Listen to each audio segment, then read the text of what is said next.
No drugs in Surat city અભિયાન અંતર્ગત Umra police station વિસ્તારમાં મેફેડ્રોન ડ્રગના જથ્થા સાથે કુલ કિંમત ₹4,23,900 ની મત્તાના મુદ્દામાલ સાથે આરોપીને પકડી પાડી કાયદેસરની કાર્યવાહી કરતી ઉમરા પોલીસ. સુરતના ઉમરા પોલીસ સ્ટેશનના police inspector Shri M J. Chaudhary તથા સેકન્ડ પોલીસ ઇન્સ્પેક્ટર શ્રી ડી.બી.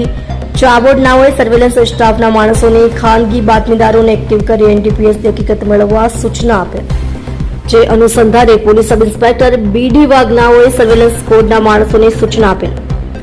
જે આધારે હેડ કોન્સ્ટેબલ ગોવિંદભાઈ ભવાનભાઈ તથા પોલીસ કોન્સ્ટેબલ રાહુલભાઈ ઈશ્વરભાઈ નાઓને તેઓના અંગત બાતમીદાર થકી સંયુક્ત બાતમી હકીકતના આધારે બાતમીવાળી જગ્યા સુરત શહેર ઉમરા આદર્શ સોસાયટી મહાદેવ મંદિરની ગલીમાં જાહેરમાં રેડ કરી આરોપી જીતુર્ફે ગોલ્ડન ગણેશ 60 નાને મેફેડ્રોન ડ્રગ્સનું ચોખ્ખું વજન 9.84 ગ્રામની કિંમત ₹98,400 તથા મોબાઈલ ફોન અંગે કિંમત ₹25,000 તથા એક હાથ રૂમાલ તથા ડિજિટલ ઇલેક્ટ્રિક વજન કાંટો જેની કિંમત ₹500 તથા હ્યુન્ડાઈ વેરના કાર વ્હાઇટ કલરની કાર જેનો રજિસ્ટ્રેશન નંબર GJ05JA3492 જેની કિંમત ₹3 લાખ મળી કુલ કિંમત ₹4,23,900 ની મત્તાનો મુદ્દામાલ સાથે આરોપી જીતુ ઉર્ફે ગોલ્ડન ગણેશ 60 ઉંમર વર્ષ 22 ધંધો બેકાર રહે બિલ્ડિંગ નંબર E801